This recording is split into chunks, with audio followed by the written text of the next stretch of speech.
Right, guys, welcome back to the podcast. On today's podcast, we've got Steve Abbott. Stephen is big in the endurance game. He's someone I've known for a very, very long time and someone that impacted me not only in my gym career, but also through some vulnerable times in my life when I was a little bit more of a boy, let's say. So, Steve, welcome to the podcast. Cheers, Joe. Good to see you. And you, mate. So, I met you, Steve? My first year of uni. So how old were you then? How old was I? How many years ago was that then? I think I would have been early 30s. So I was 19 and I'm 38 now. Is that long ago? Do the maths, yeah. Yeah, I'd have been 29, 30. Yeah. 29, a young 30. man. A young man. Yeah, I was younger, that's for sure, and a lot more stupid. Then, really. Yeah, I was definitely a boy then. So for anyone that doesn't know, I went to the University of Central Lancashire. While I was there, I studied a BSc in sports therapy, but I already had experience working in gyms. So I remember coming down to the old Foster Sports Centre, asking about a job. Mr. Stenton, shout out Mr. Stenton, Paul Stenton, saying, no, we don't employ students. So I remember going having a look at gym, coming back and saying to Stenton, like, where can I get some free weights? He said, Total Fitness. I said, all right, cool. Because back then, obviously, Foster, we didn't have any free weights. And then I was like, do you reckon there's any jobs going there? And he was like, why are you qualified? And I was like, well, yeah, I'm fully qualified, level 3, level 4, PT, blah, blah. Oh, we might have a job. Changed his tune then, Mr. Stenton. Then obviously I got a job at Foster and then met you. That's where you were working at the time. But you'd already been in fitness a long time at that point. Yeah, I think I'd moved from private industry prior to that. So down near the docks, you had that.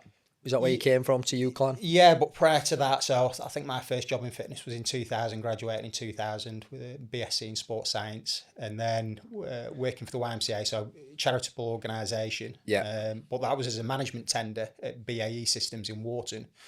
So basically there was some money. They set up a gym, steam room, sauna, quite a large gym really to accommodate all the staff at BAE. Nice. But obviously they didn't have the experience to run a facility.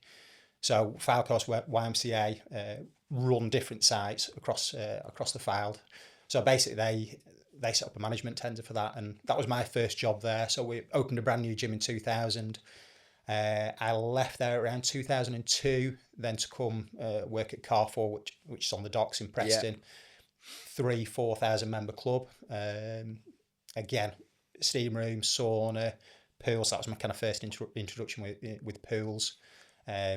Free weights, a fully functioning gym. This was the time before we kind of had budget gyms. It was either council gyms, maybe some charitable organisations such as the YMCA, or it was your David Lloyd's, your Virgins at the time. Where you were paying £40-50 a month for pool access. And to be honest, the prices haven't changed much in 20 years, really. No. And again, I come from that similar background a little bit after you, but I did my, obviously, failed footballer, went and got an apprenticeship in a gym. Again, I did what we classed as the dry and the wet. So obviously I did lifeguard, pool plant operator, all that kind of thing, come through that same system. Worked my way up, assistant manager. Wasn't, as you well know, and we'll get on to that, there wasn't as much money in fitness back then. But kind of wanted more, left to go to college, and then went to university, rocked up at Preston, got a job at Foster, and before you know it, in my second year was full-time. And the reason I went full-time is because obviously the money was just phenomenal compared to the private sector at that point. So talk to me, like, obviously you worked in gyms a long time. What started you off in sport? Have you always been into sport? Is it something that's been linked to your identity? Is it something you did as a child? What actually got you into that field, let's say? So I mean, I've been a sporting child, really. Brought up with football, and that's pretty much all I played. Growing up, my dad was a footballer. He was semi-professional. So he played at St Helens. He was at Wigan for a while. Nice. So he played at a few places. So I was brought up with football at the time. The school that I was at just played football. So went through that side of things. I've always been pretty active. When I went to college the first time, I didn't really have the option of studying sport. So I did some A-levels that I wasn't really interested in, but I didn't really know. At that age, 16, 17, you don't necessarily know what you want to do. But through college, I realised if I wanted to learn something, I had to love it, I had to enjoy it. Anyway, I could have got in at different universities on sports science, but it wasn't really where I wanted to go. So I decided to stay an extra couple of years, and it so happened around 18, whereas I was at Newman College in Preston, which is a fantastic college. A couple of really influential guys came to the college. One was Kevin Lochran, who's still about now, an absolutely brilliant guy, and he came doing sports studies, and a guy called Sean Hazelgrave, who's no longer with us, bless him, but he was the first player Brian Clough signed at Forest. Right, okay. So very, very high level footballer, and he told us some brilliant stories. Yeah, I can imagine. So he was actually our football manager at the time, and I got back into playing football at that point. And we did really well, Lancashire champions, etc. And it so happened the second year, so I would have been 19, 20. I wasn't eligible to play because it was colleges. But I still had a role supporting the team, etc. So that was really my kind of turnaround point, having that self-reflection at 17, 18, thinking, actually, if I'm going to do anything in life, and especially studying-wise, you've got to be interested in it. Yeah. I did design tech, which is interesting, but I'm not that massively interested in it. So it was like, okay, this is my opportunity here and an option. And it meant staying at college for another 2 years, which, was a big decision at the time, but it was the right decision.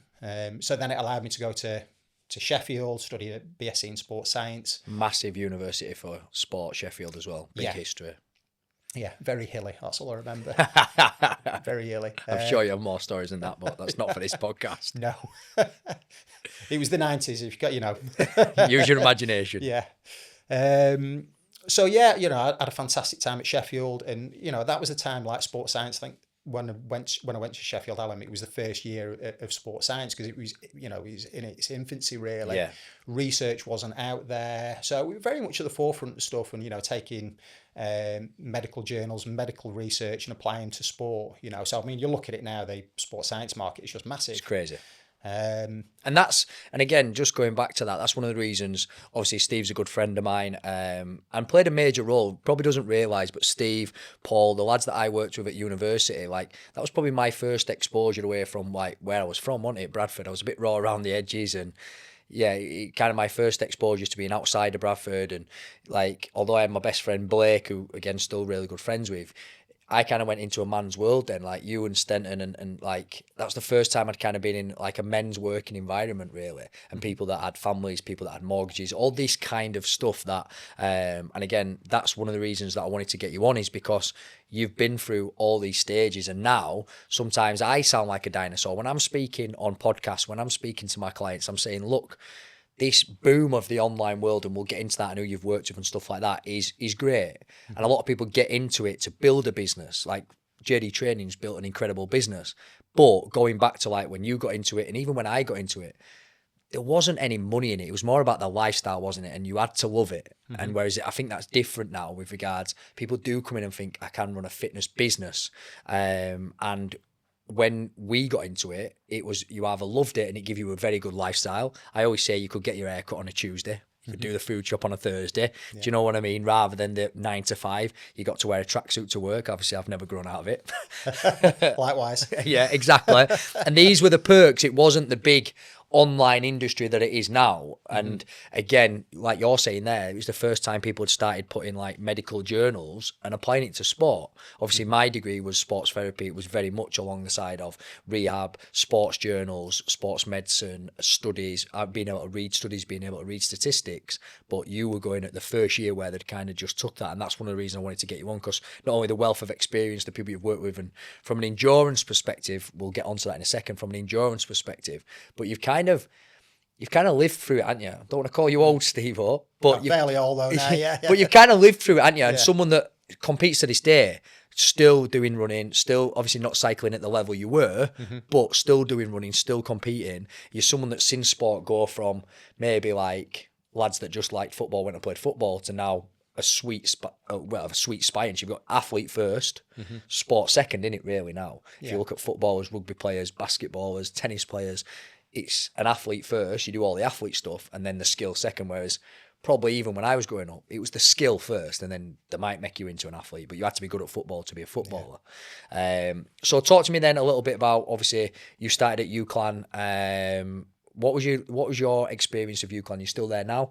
My experience was obviously phenomenal. What was your experience of UCLan when you first got there, coming out of the private sector, just to give people an idea of that? Very different. I mean, it's now the University of Lancashire. It's different working with students, and I think that's one thing you say, private industry to students, and especially now. I used to see a lot of change every 5 years with, young people coming in. And this is the thing, we're seeing people coming in at the age of 18 who are, won't use the young adults at the end of the day. Yeah. And by the time they leave at 21, the progression in the way they are, the way they deal with people, themselves, and naturally there's physical development as well at that time. Yeah, massive. Because you are, again, probably people don't want to think about it, but you are a young adult. 18, you're not fully developed, especially not from any kind of sporting perspective or even any kind of gym perspective. You're just kind of going through that growth stage still, aren't you? Yeah, and it's great to see that, So we meet young people on a regular basis, and by the time they actually leave, because they're only potentially there for 3 years or maybe 4 if they're on a longer course, they're someone completely different.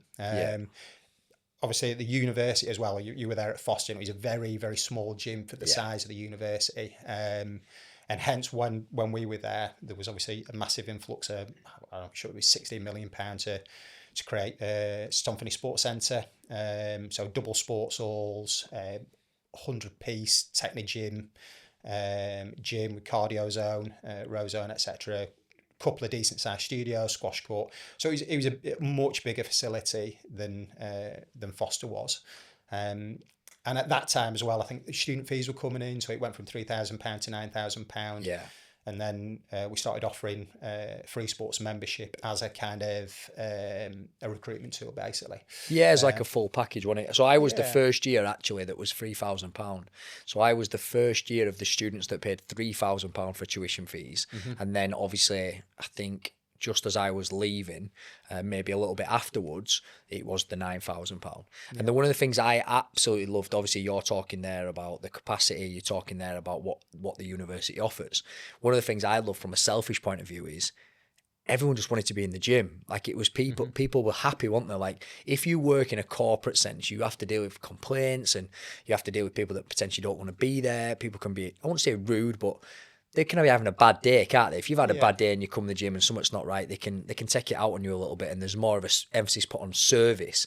Whereas when I went to like Foster and even Sir Tom Finney, it wasn't about service, it was about experience. Yeah. And that's massively shaped the way that, well, everything I do at JD Training, it's massively shaped that. It's all about the experience, the community, the feel, the in-person events. That all comes from, like, as much as I want a fan of it at the beginning, but it all comes from stuff like the aerobathon. We'll try put some clips on. Yeah. And so the aerobathon, for anyone that's listening, was like, again, like back when I first got to the university, the kind of culture there for the classes, when it was like step aerobics, all that kind of jazz with regards to exercise classes. So they used to do what's called the aerobathon, and all of us gym guys used to have to wear like bright coloured like tops, and it'd be like a workout. When I do a bit of a boot camp, Martin would do a bit of this aerobathon stuff. It was all videoed, but it was about the experience, wasn't it? Yeah. It was about making it an experience. People overlook this. Like, people had moved away from home. This could be the first time they've been away from parents, and like the gym is somewhere where we want people to go and have a good experience. So that was something, although at the time I was cringing at UNMB getting them yellow t-shirts. I really was. But actually, it really shaped me, because, again, what it allowed me to do is recognise the role that experience can play, not just about the result. So again, one of the things that's big in fitness, when we talk about a lot of online fitness, is people come for the result, but they stay for the community. Mm-hmm. And that's one thing as JD Training, as a brand, as we've tried to massively lean into, is the experience. We've done a come dine with me. We've rented out a gym. We've done the outdoor boot camp down at Farmers Strong. Do you know what I mean? We've done the park runs. It's about inclusion. It's about the experience. It's not about who wins. It's about getting together. And that's one thing that I really took from my time at Sir Tom, was it was about the student experience. I think I was there at the right time as well, mm-hmm. where that was the driver, student experience. So again, that massively shaped how I then saw the gym, because before that it was about service rather than experience. But yeah, very exciting time to be there. Obviously switching from Foster to Tom was massive on it. It was a good buzz. Yeah. And I stay to this day, other than this, because again, I get to mint around in a tracksuit, do podcasts and work with a lot of incredible people. The best job I've ever had. Best job I've ever had by a country mile. Good people, good team, good service, and a real good buzz around the university at the time. So obviously when you were there, you like to dress up in lycra, and again, I didn't take it very seriously at the time, and probably wasn't aware until I met you of like cycling. I wasn't aware. Obviously now I sponsor Tom Martin. Tom. Again, got me a very nice card. I'll put it on here. Got me a very nice card. I worked with his dad, and it was listening and speaking to you about cycling that kind of then introduced me to endurance. I'm not big on it. It's not something that's my field. I like working with Gen Pop. I like transformations. But talk to the viewers, like, again, where did you start with your endurance stuff? Because I know you did running before you got into cycling. Yeah. But what was the passion for endurance, and why did you go down that route? Because let's have it right. You're not that I'm small, but you're not small for a cyclist and an endurance or a runner, are you? No. You're quite big for an endurance runner, and you're quite big for a cyclist. You can carry a lot of muscle if you try to. So talk to me, why did you take to endurance? What was it about endurance that you kind of took to? Well, I think it was at the time, I think I wanted to, because I'd come out of kind of fitness management, or I was coming out of fitness management and spending a lot of time focused on that. And it was like, and one of the reasons why I came to the university as well, a little bit less pressure from private industry, you know, sales and all that kind of stuff. A lot more money as well. A lot more money. Yeah. The university paid well at the time for sport and fitness. Yeah, and you know, you had that comfort where you could, you know, put your phone down the weekend and, you know, focus on your own life. So they both kind of came hand in hand. But I'd stopped playing football, I think, at uni. I tried to come back at around 25 and just thought, no, this isn't for me. You know, it's too much pain. So then I thought, right, okay, you know, what should I get into? And very inspired by Lance Armstrong at the time. Right. And obviously this was pre his doping allegations and all that. Yeah, kind but of again, I think one of the things that we did when we looked at universities, we looked at biomechanics, and I think, yes, definitely when speaking about Lance Armstrong, it would be impossible to talk about him now without the doping and the kind of stigma that comes with that. But I think people forget, like, how unbelievably talented this bloke was, and how unbelievably, if you look at him as like, if you're going to build a cyclist, you're going to build him. Like, it wasn't just the doping that allowed him to do that, was it? Oh, no. And it was, you know, it was an endemic at the time of of the sport, you know. Yeah. Everyone was doing it and he just happened to be doing it better. But yeah, that was kind of the main inspiration. And I wanted to do something that required, well, I thought at the time like a 99% fitness thing, you know, so really, really working on my fitness. And it was something that inspired me to, you know, to get cycling. I got my dad's bike from like 1977, and which was the year I was born. So got riding that and got introduced to a few people who were going through some tough times actually at the time with a local club at Red Rose. And they were needing more time on the bike. So I was like, oh yeah, come along. And they got me introduced into racing, and I did my first few, and it was addictive because it wasn't just about the fitness. It's the fact that, you know, you're moving quickly and you've got not only you need to be fit enough in order to keep up, because if you don't stay within that group, then you're getting dropped and that's your race over. So it's advantageous being in that group. If you don't stay in that bunch of riders, so yeah, you've got to have a certain level of fitness. You've got to be as fit as everyone else, and then you've got to be lucid enough. So not only have you got to be calm enough and fit enough, then you've got to be lucid enough in order to perform technical skills. And obviously shoulder to shoulder, there's obviously that psychological aspect of, oh, I might crash. Well, yeah, you might crash that, but that is part and parcel of the sport. You might come off at 30 mile an hour, you might come off at 40 mile an hour, but you can't bike race with that mentality. You know, you've got to commit to what you're doing. And I think anyone watching, if you don't get that, then go on a bike. Because again, I got in touch with you in lockdown. I went and got myself a bike, and I can look. I do a little bit of MMA. I've done a little bit of boxing. I'm not scared of hand-to-hand combat. but I would never clip in that bike. There was no way you was clipping me in that bike going, especially with the hills round here. There is not a chance you would clip me in. The bike was just too fast, and that's one of the things that I found quite quickly was I wasn't bad on the climb. I could bite down on my gum shield and do a bit, but anything that was going descending, I did not. I don't know if I'd have took to it if I was a bit younger, but I did not have the minerals for it. There's no two ways, and it gave me a lot of respect for looking back at our conversations. I was like, yeah, maybe, do you know? So yeah, so you obviously did a few races, got the bug, like you say, the speed, the tactics, team. Was it a team thing as well? Yeah, it was. I mean, again, I kind of started my first few years with Red Rose, which was just kind of a club, but you still operate as a team. There is still elements of teamwork involved. And then I went to Wallace, which was Martin Wallace, so it's a bike shop run team. And it was kind of at the start where you've got different levels of riders. So you've got kind of youth and juniors, so up to 18. And then you've got what's called Espoir, which is under 23. And then after that, you've got senior. And naturally, there's kind of stepping stones with that. So the juniors can generally only ride with the juniors unless they're really good. And then they can start riding adult races. But then they're going from racing a maximum of 30 miles up to potentially 70, 75, 80 miles. So it's like a massive, massive step. So this squad was based around junior riders and Espoir riders under 23s.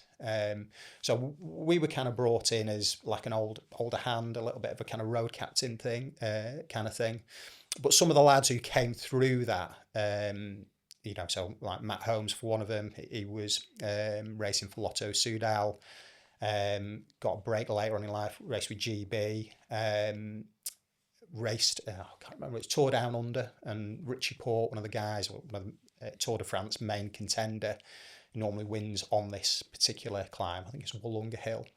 And Matty basically got in the break at the front, and Richie Port closed him, and then Matty Holmes I think it was on his first race, out sprinted him and took the Queen stage, so like the important stage of the race. So I think he was later on, maybe 26, 27 when he did this.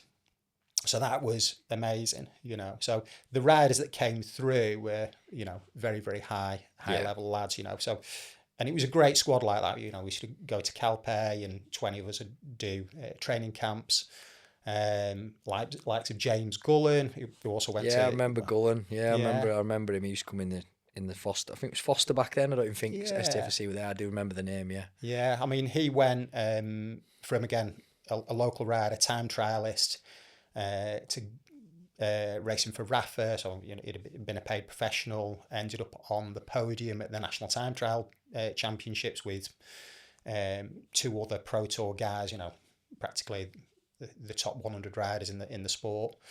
So yeah, I've kind of played my part within those races and with those teams, and when you're chasing a breakdown or you're working at the front or protecting your leader and they get a win, that's the team win.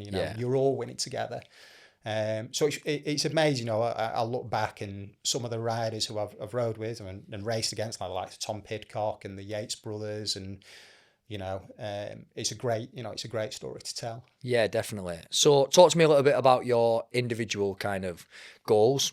Talk to me a little bit about your individual accolades. Sorry. Mm-hmm. Where did you get to in the sport? Because I remember when I was just there, you'd gone up to elite. I think was it that stage you'd gone up to, I can't remember, like first cat. You had a year up there, didn't you? Because I always remember you struggling to keep your weight down. Yeah. I remember. I won't say what you used to say to me, but you said if you look like a certain thing in your leotard, I won't say what you said. And you like a racer, yeah. If you look like I think the words were a 13-year-old girl in your Leica, then you were racing fit. And because again, for someone like yourself who can carry a lot of muscle, so where did you get to in the sport then? I would just like to clarify, though, that wasn't actually my quote. I think that might have been Lance Armstrong's quote. Oh, was it? Yeah, it's a professional cyclist quote. Yeah. And it was the case of I just remember you saying it and probably understanding it at the time of, like, especially for yourself, because, like I say, most if I remember rightly, Gullen was like that, wasn't he? Like, he wasn't, more cyclists. You had quite a lot of muscle for a cyclist. So talk to me, where did you get to in the sport? Like... So when I first got into it, I think, so basically British cycling as a category. So it's basically like fourth cat, which is your first time rider, third cat, second cat, first cat, elite. And basically, when you race and you place, you gain points and you kind of move up. So my initial kind of goals was, I want to win a race, and if I get up to second cat, because you're looking at the guys and thinking, oh, the guys who are second cat are really, really good. They're giving me a kick in, week in, week out. If I get there, then I'm happy with that. I think I got up to second cat within the first year. Nice. But the way it kind of works is, so like third and fourth race together, and then they have what's called regional, so it's 2s, 3s, 4s. So then suddenly you're a second cat. You should be beating all the other third and fourth cats. But also as a second cat, you can also race with elites and first cat. So then you're suddenly the kind of whipping boy. Kick in. Yeah. Yeah, and that is the thing with cycling. It doesn't matter what level you're at. You've all taken a kick in. You've all been in the gutter. And when we say gutter, it's a kind of technical term, because when it's lined out and speed is at its maximum, we normally take the gutter line if the wind is cutting across. So everyone's just hanging on in line, literally in the gutter, working maximally. And all that you can see is the guys wheel in front of you, and obviously technically you try not to crash. You're looking at things. Which is high speeds as well. For people watching that potentially don't have an idea about cycling, what kind of speeds we're talking about here? Well, average race speed. So start of the season, probably 25, 26 mile an hour average. So it might go up to 35. You might sprint at 40. And again, that's what I think people need to realise when we're talking about it, where you're saying you just focus on the man in front's wheel. Mm-hmm. When you're going at them speed, that's where you need to be focused on. If you're up here and you're for too long and you're not looking where you're going, it's going to be catastrophic, really, with everyone that's spread out with you. Mm-hmm. Yeah, and that's the thing, once you enter bunch racing, you're putting a lot of faith in the riders around you. There's a lot of stuff going on nowadays. There's a lot of people coming with lots of fitness, but they don't have the technical skills. So going back 20 years, there was very much a club structure where you kind of went out with the club and you were taught to ride and how to ride appropriately. There's a lot of etiquette involved, and mainly etiquette, because if you don't do the right things, you're going to take down a whole load of riders. Yeah, dangerous at that speed. Hyper dangerous, even on club runs. So you would learn through the elders, so to speak, how to ride and how to race. But every time you pin on a number and you're in that bunch of people, you're putting your faith in other riders that A, they're technically competent, B, they're fit enough to hang in there. So basically, when you're right on the physical edges of your limit, the lucidity and your thought processing isn't there, and also then your technical skills aren't there. So those riders who are on the absolute limit are more likely to make mistakes. Yeah. If they make mistakes, they come down, they crash, and if you're behind them, you're probably going to come down too. Yeah. And sometimes it might just be the case of they've got a flat tire or the front wheel slips out. Sometimes that is just what happens, and that's unacceptable. You've got to accept that. You're riding a bike, chances are you're going to crash. Yeah. And that's it. But you can't second guess everything. If you want to win, then you've got to put yourself in an advantageous position. If you're a sprinter, and I won't class myself as a true sprinter, but obviously size me in comparison with other cyclists, I had a bit more of a kick. So you would have to put yourself within the kind of mix at the end where you're in a position to sprint, because you can't be sprinting from 40 riders behind. You've got to be right up in the top 10. Yeah. So that means being elbow to elbow, going into a corner. And I used to think that at the time, going into this corner, I need to get into that corner either first or in the top 10. And the processing would be, I might crash here, I might even break a leg here, but that's what I'm willing to do to get in this position. Yeah. You had to be aggressive. So it's that edge of being technically competent, being aggressive and fighting for your position. And we use the term of make sure you look after your front wheel, because if someone hits your back wheel, generally you'll hold it up. If something happens to your front wheel, you're going down.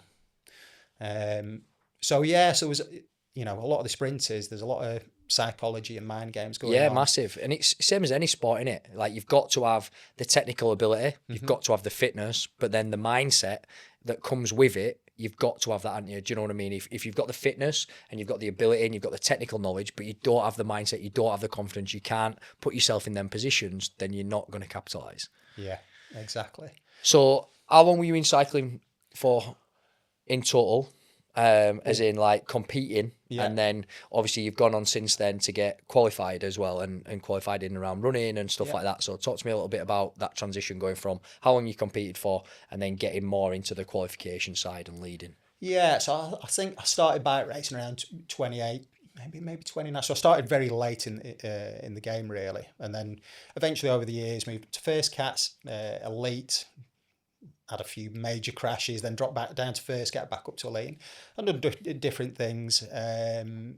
Raced a few relatively high profile kind of events, but because of my age, I was obviously getting a bit older and I could race masters. So they've got different elements. There's British cycling, there's TLI, which caters more towards masters.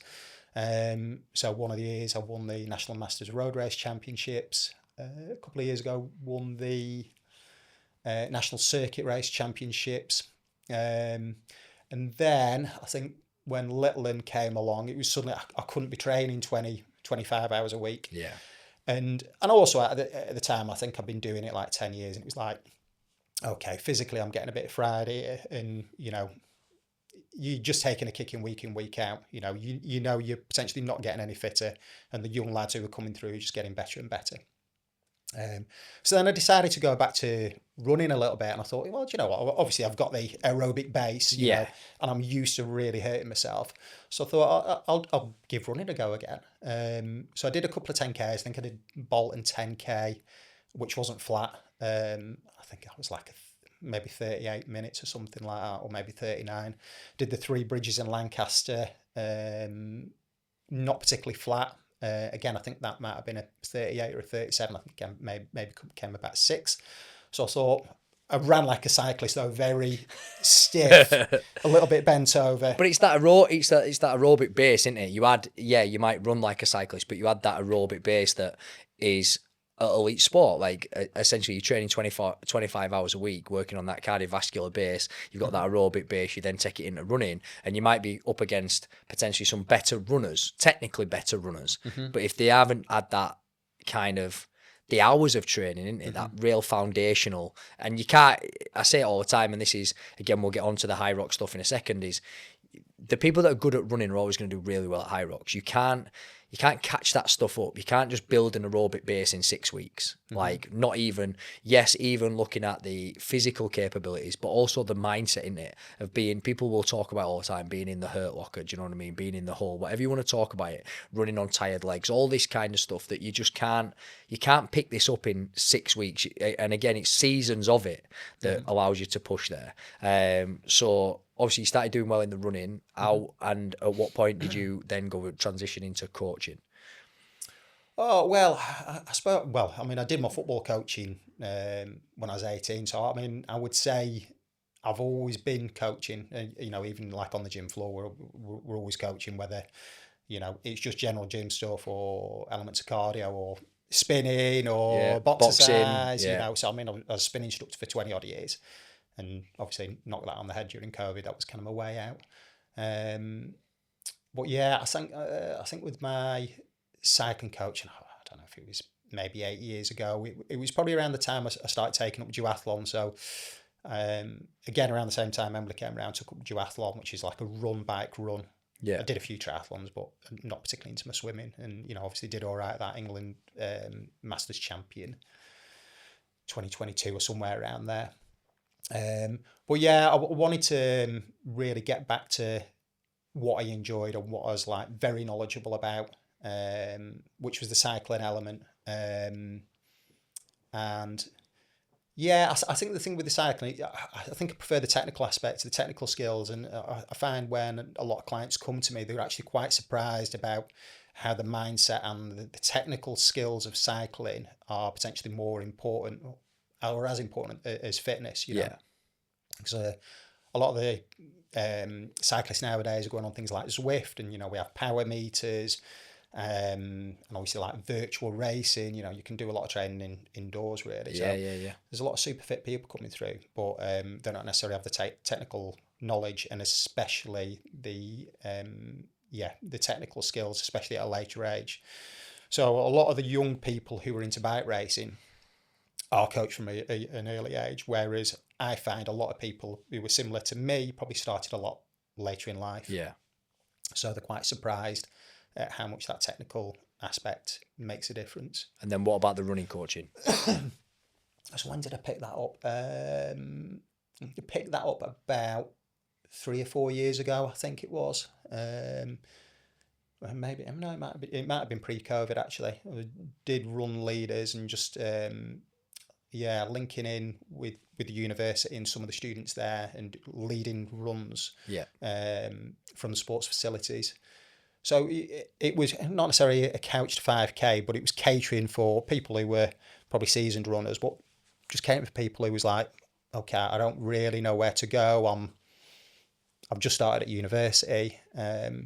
So that was where that kind of really sort of like took off. But it was very much more like a community-based thing. You know, it's like to where a lot of the run clubs are coming now. And I think the uni did have the athletics group, but obviously that's more geared towards performance. Cool. So you've done the cycling, got a massive base in endurance, and I remember when JD training took off and ringing you and saying, "Look, Steve, there's going to be 2 big things in the next 3 years, and it's going to be HYROX, which we knew was coming at the time, and my business mentor was like, HYROX or menopause. Them 2 things were coming, and they were going to be billion-dollar industries. And do you know what? He was absolutely on the button, because again, as we found, they've both gone on to be billion-dollar industries. Absolutely silly numbers. And again, same as any trend like this, I don't tend to jump on trends, and I tend to leave people. My big thing is reputation. So I'm into habit coaching, I'm into transformations, I'm into strength training, I'm into habit-based like nutrition as well. Not so much the nutrition on the deeper level, but the real good habit-based, the macronutrients, teaching people about the basics of nutrition really, and how to build that into lifestyle rather than how to be an elite athlete. So again, and one of the reasons for that is, as you will probably attest to, is your reputation goes before you in fitness. Like for us, before the online, your reputation was all you had. Like, depending on what gyms you'd worked at. If I'd worked at this gym and I come for a job with you, you'd give the knock on the door and be like, what's he like? What's he into? And you kind of had your unique area you worked in, didn't you? So I remember ringing you and being like, Steve-o, this online world is nuts, absolutely nuts. You need to get on it. You need to do something with your endurance space, because at the time you were probably the most, it might not be the most well qualified, but you probably were thinking about it, but the most experienced. You were someone that I know had put hours and hours and hours into your training, hours and hours into cardiovascular training as well, endurance training. Apart from yourself and Alistair, Alistair's gone on and done some massive things around here with regards to Cumbria, but obviously living with him as well, he's a runner. You were the 2 people that I knew was like, well, if anybody's going to coach people in HYROX, which is potentially an endurance-based sport, if that's what you want to call it, then you 2 were going to get involved. And that's when I remember ringing you and saying, you need to get on that. And then you started doing a little bit around HYROX, didn't you? And then since then I've gone on to work with some incredible athletes and build a little community yourself. So JD training is based around community transformations, bringing people together. And that's what you've started to do now. And more recently worked with someone that obviously I know from back home, which is crazy to think how small the world is with regards to Ben. Ben's setting big times into Ben's fitter now and leaner now than he was when he was 18 playing football, I can tell you that. So shout out to Ben. So talk to me about that then. Who have you worked with, and where did you find you started working with runners? Because there's been an explosion, hasn't there? HYROX has done some phenomenal things for running, phenomenal things for Puma, phenomenal things for endurance events. Like, I've never seen you were the only idiot I saw with them endurance glasses on 10 years ago. Do you know, now everyone's out running with your endurance classes and all that crack. So it's done some marvellous things for the industry. So at what point did you start coaching endurance, and at what point did you start realise you could help a lot of people that are essentially running marathons, half marathons, or even competing in HYROX? Well, I think the original drive for probably coaching was the HYROX thing. I've got a facility over in Kirkham, which is a HYROX facility, so I'm shareholder in that. And I kind of saw that at the time, because we started probably when it was just on the rise. So this is maybe going back 3 years at least. Probably longer, yeah, 3-4 years. I remember ringing you in my first year because I remember for me, as everyone can imagine, we'd both worked in the industry a long time. Yeah. And like I said at the beginning, you were in it for the passion. You were in it because you got to wear a tracksuit. You were in it because you loved sport and loved helping people. But then more recently, it's become a business. Mine's become a business. There's a lot of people now in fitness that are earning, whether it's a great business, earning high profit margins, a lot of turnover. And it just was never like that. So it was probably 4 years ago when I rung you and was like, anybody that I knew that cared about people and was well qualified and was like, you need to get on this online, like it's real, because I didn't believe it was real. So I was like, you need to get on that. So probably 4 years ago, I think it was when you first, I don't think the gym was open then, but I think it was about 4 years ago when you were discussing it. Yeah, and I think it was pretty much the start. So what I noticed was that on the kind of HYROX coaching element, there was just a lot of strength coaches, and I was thinking, actually, more than 50% of this is an aerobic. Well, it's a running based sport. It's a running. I say this to people all the time. It is a running based sport. Like when people come to me and they're like, don't get me wrong, if they want to do HYROX as part of their fitness journey, or they lose body fat, they reverse diet, and then they look at performance like, I want to do a HYROX class, crack on. It's amazing. Go get into it. But if you're gonna get into it serious, and I've passed, you've got to go work with an endurance coach because, or someone who's very specific in HYROX. But even then, I would argue there's a lot of people like myself who've been in the fitness industry a long time, got a bit of a reputation, strength, pushing weights, transformations that have gone, HYROX is the next big thing, I'm just going to jump on it. But actually, just same as I'm not well versed to talk about endurance. Do I know what it is? Of course I can. Can I say the right things? Yeah. But for me, coaching is about passing on your skills, your knowledge, your experience, isn't it? So you've got that experience. So yeah, you're right. It's definitely a 50% running, isn't it? Well, probably more. And if you look at it as an aerobic kind of sport, so I mean, I look at HYROX, so you break it down to three things. You've got your running, which is aerobic stroke threshold.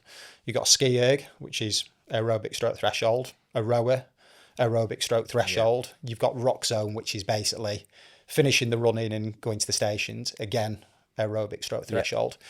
And then you've got other stations which are muscular endurance, so your things like your wall balls, your lunges, so high level of reps, 80 to 100 reps. You've got things which are a little bit more explosive, like your burpee broad jumps, and then you've got things which are pure strength, like your sled push and your sled pull.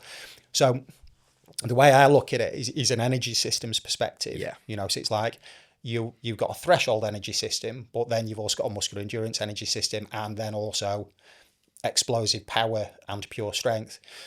So even as a multi-sport athlete, so triathlete, duathlete, you just kind of level, your threshold, sub-threshold, and that's it. And all right, your muscular endurance is either going to be in your legs through running or your legs through cycling or swimming.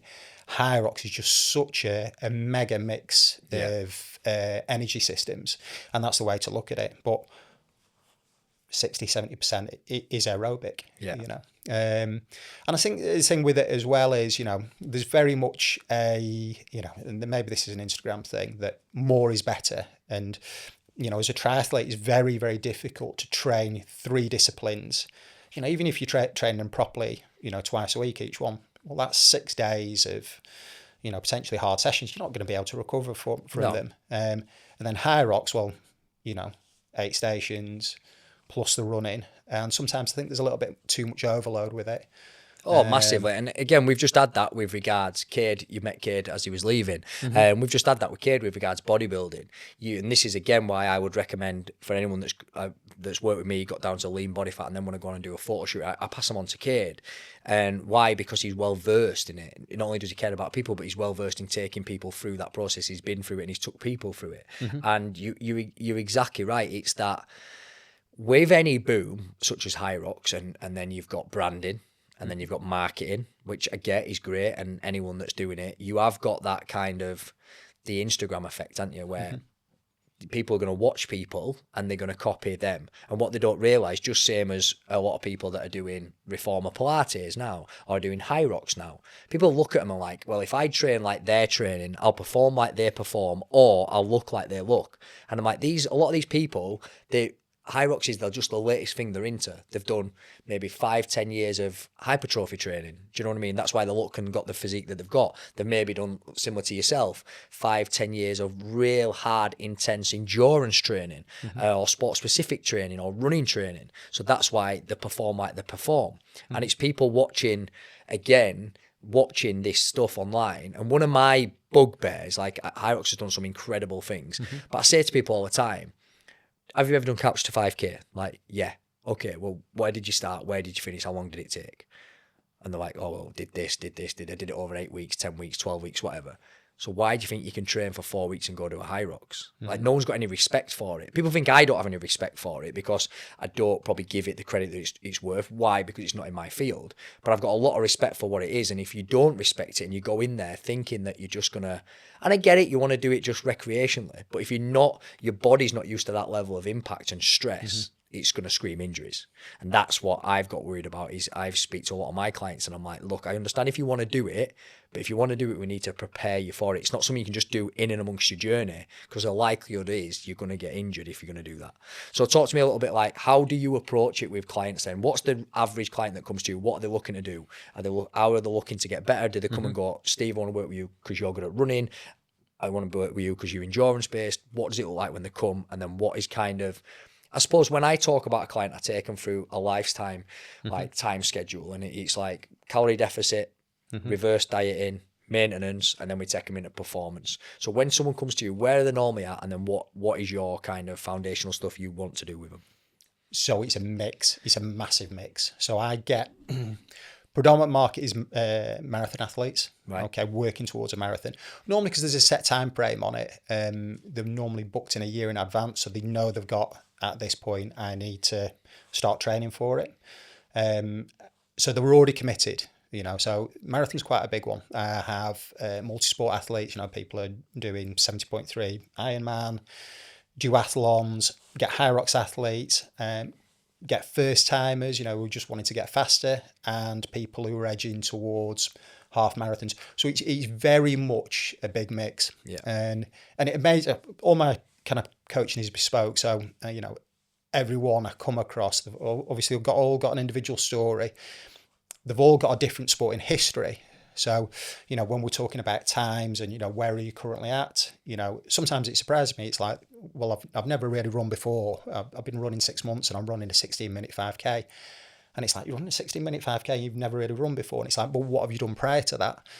Normally they might have a sporting history, but it's not always the case, So it's hyper interesting to see, where people have come from to where they are.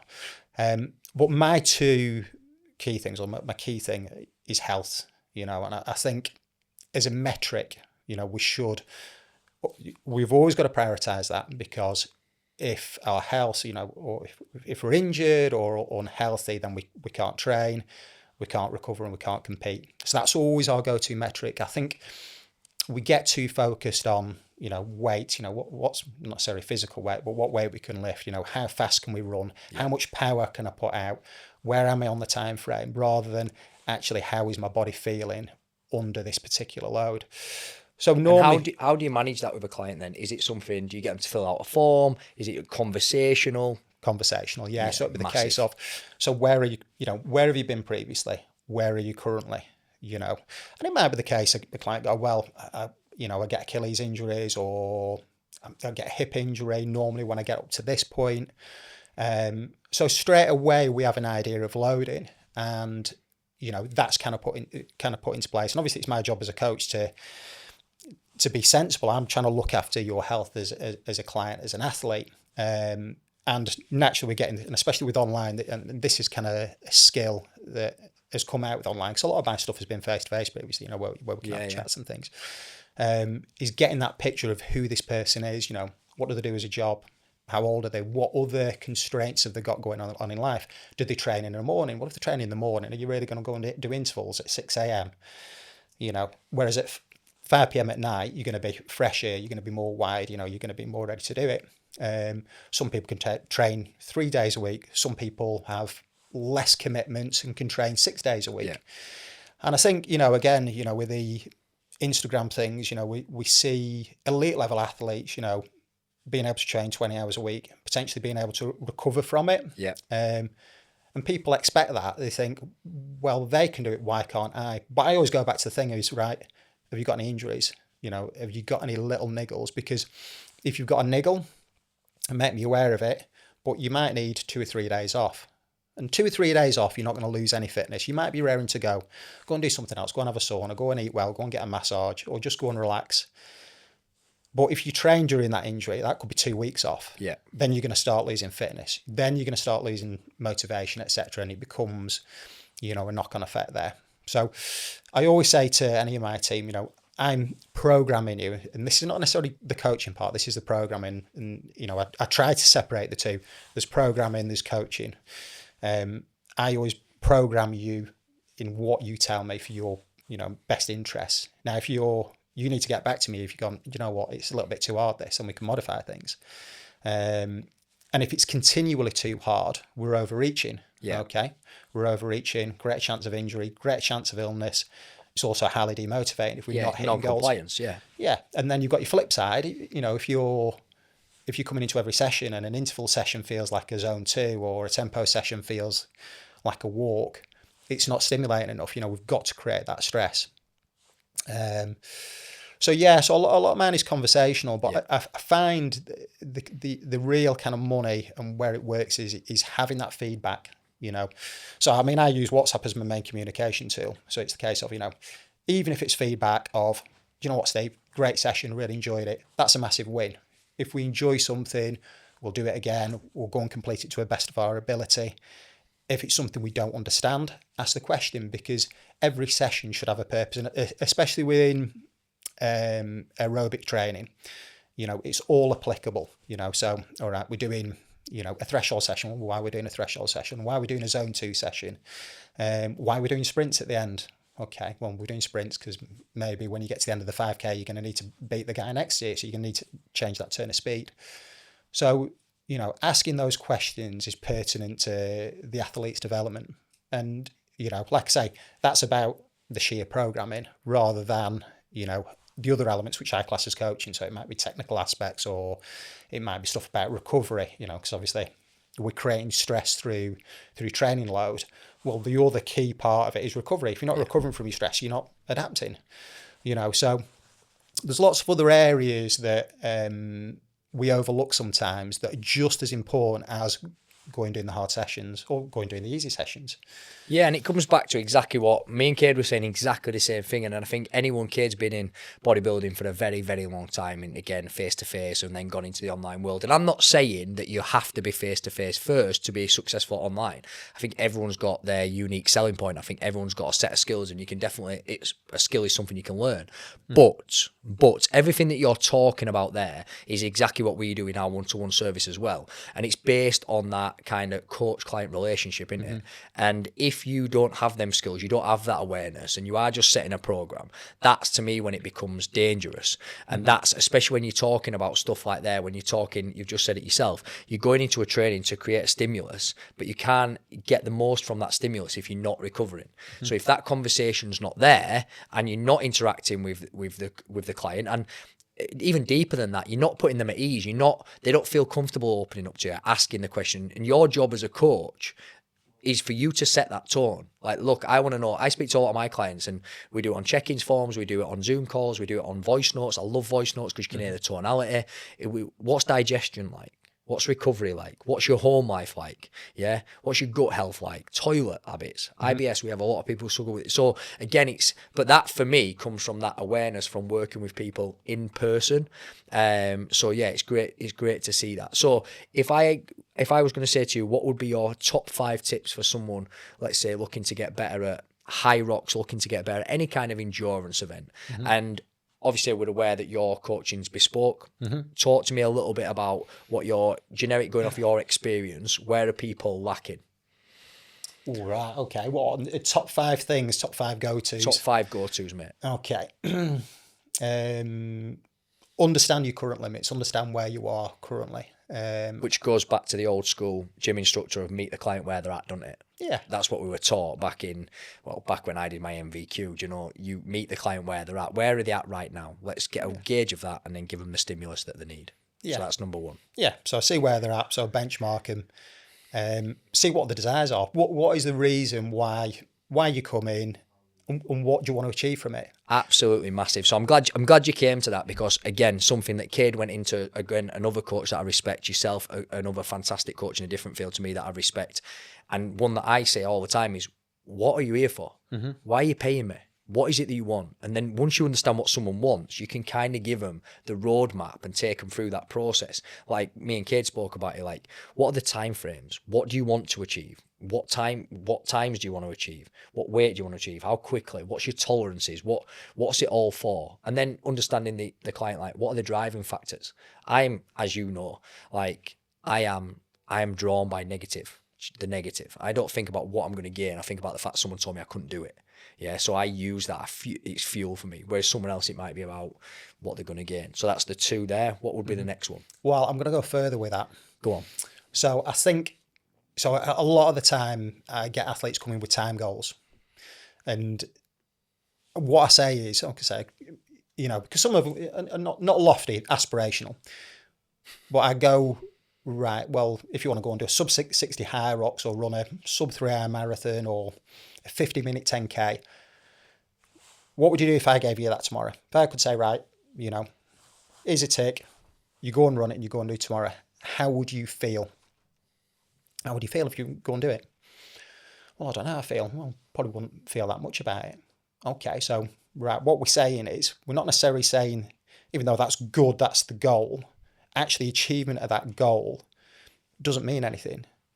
What is important is the journey to that goal, the ups and downs, the times that you go out and you look out the outside and it's pouring down and you get soaked, or you're going out and you're going out on a Saturday run with your mate and he falls down a hill and you're laughing about it, or the times you go and do a race and you go on PB, so it's that story. Yeah, and again, honestly, you'll both probably watch Cade's back, and this is why you're the people that I respect in the industry. We've just said exactly the same. Whether it's business, whether it's a physique goal, whether it's an endurance goal, it is about that journey. Who do you become along the way? Like the laughs, the jokes, the good times, the bad times. It's character building, isn't it? Yeah. You will know. I built every trait I ever needed as a man. I built in the gym. That's what it did for me. It wasn't about physique development. Yeah, I've been through all them stages, but it gave me consistency, patience. Do you know what I mean? It allowed me to lock in, stop me going out, which kept me out of trouble. All these kind of things. So that's 3. Talk to me. What's the next one? So I think whether you coached or self-coached, he's being reflective, So, and I think it's difficult in today's market because there's so much information out there. But I think your simple things are, if you're doing a session, did you enjoy it? Did you understand it? Did you achieve it? How do you feel about it? Are you willing to go and do it again? So I think that element of self-reflection is key in any bit, any business, any sport, looking back at what you've just done, and can you make it better? I think that's the thing, if it didn't go to plan, what interventions can we make? So I ask it predominantly for my guys on race day. It's like, okay, what went well? We'll reflect, let's do it again. Okay, so it could be nutrition, it could be pacing, it could be, I've just had a load of guys out in Valencia and it was 26 degrees. So it's like, okay, how was your heat protocol and getting ready for hot climate? If you suffered in the heat, well, actually, is it worth hitting a race where it is really hot? Are you better off doing something in more of a temperate climate? Yeah. So, and again, looking at race nutrition and all these different things. So having that self-reflection, and, I think as coaches, we've got these, we've got knowledge, obviously, but there's no one thing that fits all. So it's all about creating your own blueprint. Now, I know over years of training, I know what worked for me 20, 30 years ago. And obviously, I've got knowledge about myself now, but that same blueprint, certain parts of it still work now, but not all of it. So the more and more we do things, the more and more we compete or train, we understand ourselves a little bit more, and we kind of perfect that blueprint to get better or to keep training or to keep competing. I'm at 48 and I did park run this morning, rolled a 19:10, so. Get in there. Yeah, it's, and I think that's the thing, if you want to keep, obviously it's been part of our lives, all our lives, so it becomes second nature. But for people who are just starting up or, reconnecting with fitness or, you know, because some people probably haven't been competitive since school, and maybe they haven't had great experience of that. So trying to find a reason to go and compete or do things can be quite difficult at times. So you've got to speak to yourself about it. Why am I doing it? Did I enjoy it? You know. Yeah, and that's a fair reflection as well. That's a great reflection, not one that I hear many people talk about, because again, it is about them Instagram moments. It is about the HYROX photography, and it's the top off, it's the sled push, it's the Instagram. But did you actually enjoy it? And if you didn't, can we just take the competing out and just train? You know, it doesn't have to be. It can be everything you want or anything you want. It doesn't have to be like that one size fits all. So, what would be your last one? What would be my last one? What have I said? Would you do anything? Would you think about anything around? Obviously, you're dealing with a lot of endurance sports. Would you do anything around? One of the things where I find the massive gap is again like the prehab. The fact that, and again, you will probably get people that are a lot higher level than I do. I'm getting people that have gone through a transformational change. We've gone calorie deficit, reverse diet, maintenance, and then I want you to move away from looking at the scales. Let's go see what your body's capable of, and we'll look at performance. But one of the biggest players I've got is the fact that people don't understand, and again, we've had exposure to this all our lives.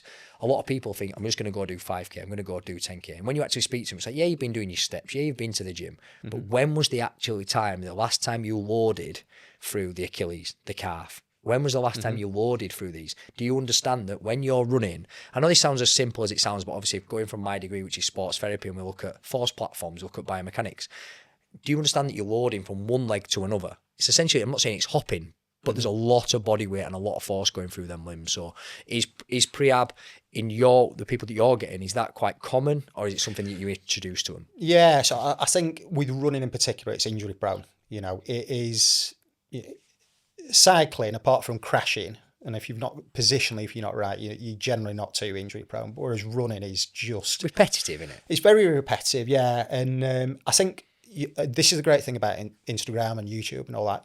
A lot of young people coming through, they know about S&C. There's loads of great information on there for prehab.